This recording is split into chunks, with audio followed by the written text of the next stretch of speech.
Good morning, good afternoon, good night, whatever time you're watching this. As always, thanks for watching Common Sense Talks. So, I wanted to talk to you guys today about something very important. I don't know if you caught this, but Bill Gates is backing a project to quote unquote dim the sun. And, um, I don't know about you guys, but I find it kind of weird when actors and movie stars whose supposed job is to act and portray people, and that's supposed to be their main and only skill, is to look at people, mirror and mimic that behavior and take on a role for our entertainment purposes. And when they start telling us what to think and how to behave, like they somehow know better, or there's some kind of social, or psychological, engineers, like they're some kind of geniuses. Or when you see someone who does computers, for example, trying to tell you about space, time, and or dimming the sun, for example, I would leave this kind of stuff up to people like Neil deGrasse Tyson, stuff like that. I don't think that Microsoft, the Bill Gates needs to be engineering population control or dimming our sun. Now, this is a crazy story because one thing I've noticed, I've looked through the comments here, and I don't know if they're, you're going to see mine, but let's get past that. So, um, you get a lot of people talking about how his intentions were good, but like they're like, what the heck, right? They're pointing out all this stuff. Let's read a few comments real quick, and then I want to make my point. So hang on with me. So he's a complete madman. Um, he is from the kingdom of darkness. If Bill Gates is looking for something to do, he should put his ideas to rest and work part time at a supermarket. People who watch Snowpiercer.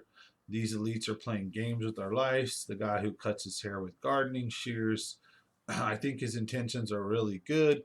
Nobody doubts he's well intentioned, right? This is a very fine line between his ideas and his madness. Now, here's something I want to point to you guys. Let's go up to the story and let's try to go over just a brief clip about how this is supposed to work. Right here. So apparently, what they're going to do is create this cloud of particles that is going to kind of act like a lens and reflect light, basically cooling the planet, right? And how do we know if we're going to nail it perfect and we're not going to overcool the planet and cause catastrophic global freezing and crop damage? Also, look into the fact that Bill Gates is for population control. I mean, literally depopulating because there's too many of us on the planet. And this is the craziest part right here. For all you guys that like to call the people that talk about aliens, 9/11, all the different stuff, the people that talked about them spying on our cell phone conversations and looking at us through our computers and our TVs and stuff, almost all of that stuff's been proven true. Now we've got chemtrails. So for the last 10, 15, 20 years, people have been complaining that the government's doing something with the environment, chemtrails. And that they're, you also can look into something called HARP. That's a whole nother project that I think they superheat the atmosphere and they do some other things. So our government is very dangerously, probably close to already controlling the weather. And so when you see drought or you see floods, you know, are they doing this on purpose? Probably not, to be very honest. But the fact is that if they're openly telling us now about chemtrails and what their plan is, then you don't think that they've been doing this for years now? Just like the military has all the technology before the public gets it, right? So you know that at some point they've taken and experimented with this, and I'm sure they know it works in order to now, publicly announce this. This is crazy.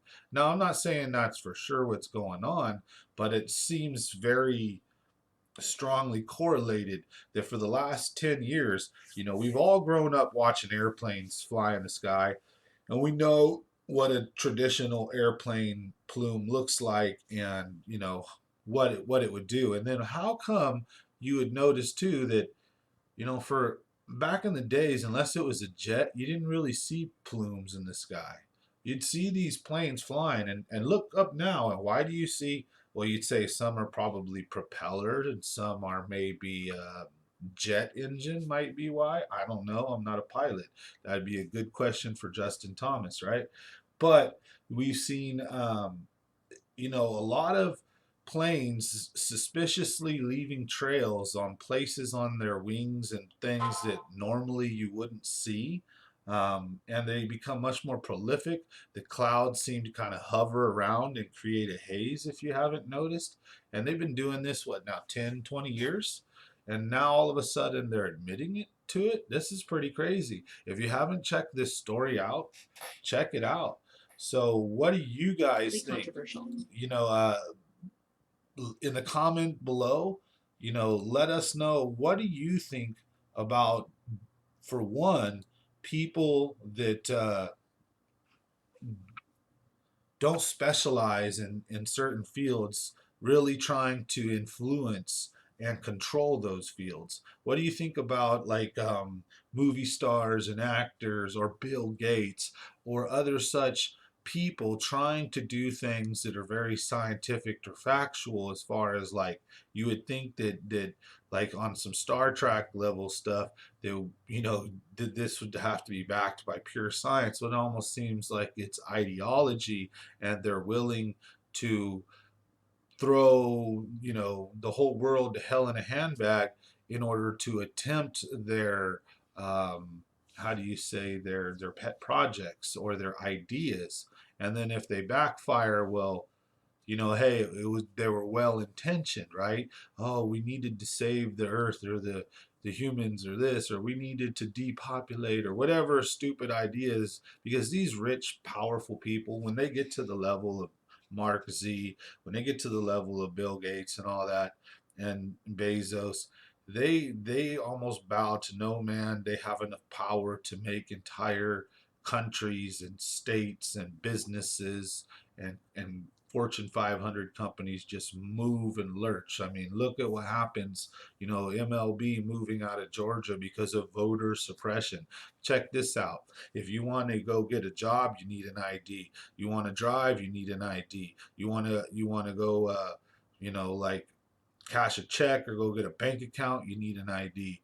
You want to buy a gun, you need an ID. You want to do anything that's legally a right in America and almost any other country, you're gonna need an ID. You tell me one thing that you can do pretty much, other than pick your ass, that doesn't require needing an ID. And yet somehow the voting system, which controls our entire country, you don't need an ID for it. And somehow, check this out, somehow by asking or requiring an ID, you're basically your voter suppression. Well, who exactly would you be suppressing? So let's be brutally honest with this. There's going to be two types of people, okay? Black people, Mexicans, Asians, whites, every race under the sun, American citizens can get an ID. And then if they're having a hard time, how about, instead of like complaining about voter ID laws, why don't we make laws and programs to basically make IDs free? Okay, because we need to have some kind of security to our elections. So tell me this, the election of our presidents and Congress and all this that makes the rules and laws and how we live is a very important process.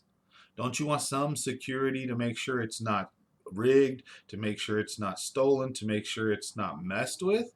Don't you want some kind of checks and balances to make sure that your vote counts and that everyone else's does, and not votes that shouldn't count? Like, let's be honest, people trying to cheat, people that are going around to old people homes and ballot harvesting, and these people, let's say, don't care, don't want to vote, and they're literally people that are just like scraping votes up. In my sense, that should be illegal. Like, I believe there are laws and rules, like on how many you can have, three or more maybe. And then you see videos of people with like 200, 300, and nobody calls this crap out. You see boxes coming out of tables at weird hours, people getting kicked out and voting offices closed down, and then counting resumes when no one's around. You have dumps of votes of up to 600,000 for one candidate, of which 98% are for one candidate. That's a statistical impossibility. You can't go to any area in any part of this country and get 600,000 votes and have 98% of them be for one person. That's a just, oh my God, I can't believe how stupid Americans are to buy this crap. So anyways, I went off on a tangent there, but my point is that they've been doing some crazy stuff, and they, all of this stuff that we've been saying has been happening, or that a lot of other people have been saying has been happening, really is happening. And they coined the term, I think, conspiracy theorists, to actually like mess with the truth because they don't want to be exposed. And it's easy to point your finger at us, ha ha ha, tinfoil hat wearing idiots, potheads, whatever, basement dwellers, yada yada.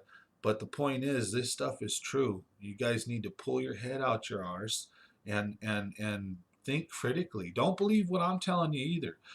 Check both sides. Make sure you look for true facts, not opinion, and try to learn how to disseminate what is opinion, like what I'm giving you now, versus facts. 2 + 2 = 4, and stuff like that, and try to be able to dig through and sift through the opinion or the narrative too, because it's very easy to take something and to let's say, show you guys one thing, like my finger's on fire, but in reality it's a lighter, right? So there's so many ways that people can be manipulated and controlled, by simply controlling the narrative, or by leaving out critical information, like deceptive editing. So, you know, stay vigilant out there, folks. I hope you guys enjoyed today's show. In the comments below, let me know what you think about the subject, about chemtrails, um, about the fact that the governments, or at least Bill Gates, and maybe even some, I don't even know if they're private, privately funded. Is this even legal? I would like to know a little bit more about this. I mean, you would think it'd have to be the government doing it in order to be sanctioned or legal. I mean, they're literally messing with the air that we're breathing and messing with our planet. And I don't believe any private company has that right. Um, you know what I'm saying? Who controls airspace and the air we breathe? That's a crazy question. I don't believe anybody does. So nobody should have a right to literally be going around. I mean, technically, this is like polluting, right? And they're putting in carbonate dust. So who knows what that's going to do to our lungs, if it's going to settle, if it's going to cause any interactions. I don't know. I'm sure there's smarter people that already probably got it figured out. Maybe it buoyancy, or it floats, or it'll sit at a certain level up there. Once they release it, it's probably lighter than X but heavier than Y or something, and it'll probably maintain a layer. But like I said earlier, who's to say it ain't going to overcool the earth and we could have catastrophic crop damage or other issues? I just don't think we should be playing God like this. Let me know what you guys think. Thanks for watching. Common Sense Talks just had to share this quick little video with you. Stay tuned. We're going to be doing live streams every once in a while. So thanks for support. And don't forget to smash that subscribe. Thanks. See you on the next one.